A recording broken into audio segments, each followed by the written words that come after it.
Update news. Yavatmal नगर परिषदेच्या TB hospital जागेची BOT तत्वावरील हस्तांतरण पूर्णपणे नियमानुसारच झालं असून 300 कोटींचा महसूल बुडाल्याचा आरोप बिनबुडाचा असल्याचं स्पष्टीकरण मुख्याधिकारी शुभम क्यातमवार यांनी दिला आहे। महत्त्वाचा मुद्दा 95 कोटींचा निविदा मंजूर। 4 वेळा निविदा मागवल्यानंतर संभाजीनगरच्या सिमर प्राइड कंपनीला हे काम देण्यात आलं आहे। भव्य व्यापार संकुल 2 लाख स्क्वेअर फूट जागेवर 4 मजली इमारत उभारली जाईल, ज्यात 560 दुकानांनी एक मल्टीप्लेक्स थिएटर असेल।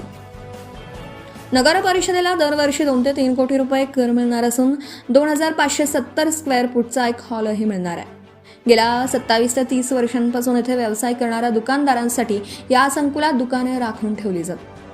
कंत्राटदार कंपनीला 36 महिन्यात हे बांधकाम पूर्ण करावे लागणार आहे। मुख्याधिकाऱ्यांचं स्पष्टीकरण 2017 मध्ये नगर परिषदेने ही जागा 45 कोटी रुपयात घेतली होती, मात्र नगर परिषदकडे स्वतः बांधकामासाठी निधी नसल्याने जिल्हाधिकारी आणि नगर रचना अधिकाऱ्यांच्या मंजुरीनेच हा प्रकल्प BOT तत्वावर देण्याचा कायदेशीर निर्णय घेण्यात आला आहे। मुख्य संपादक सय्यद मतीन। यवतमाळ नगर परिषदेच्या विकास आराखड्यातील आरक्षण क्रमांक 86 नजर शीट 38 मध्ये जो आपण built operate transfer BOT project जो आहे दुकान संकुल बांधकामाचा हा जो प्रोजेक्ट व त्याच्यावर समाज माध्यमामध्ये पसरणाऱ्या बातम्या यांच्यावर एक खुलासा किंवा याच्यावर प्रकाश टाकण्यासाठी आपण आज थोडक्यात आपण त्या पत्रकार परिषद आयोजित करण्यात आली होती। त्या अनुषंगाने समाज माध्यमामध्ये काही बातम्या पसरतात की सदरील बाबतीत नगरपालिकेचं 200 कोटी रुपयाचं नुकसान झालेलं आहे आणि हे नगरपालिकेच्या हिताचं नाही आहे म्हणून।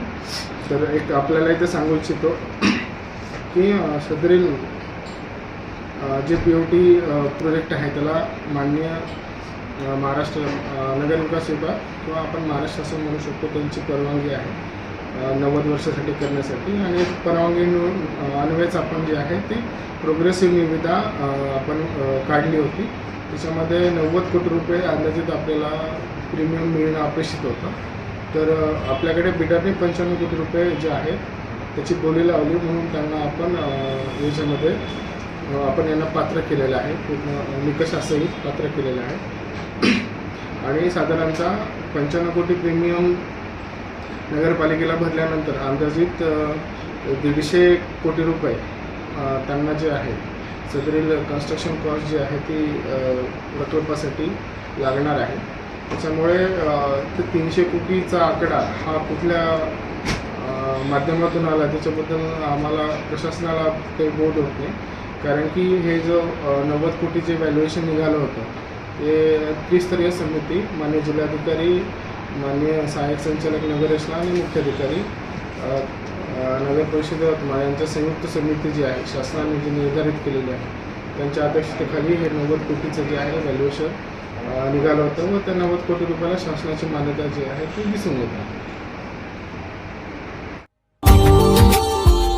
Subscribe now and press the bell icon. Never miss an update.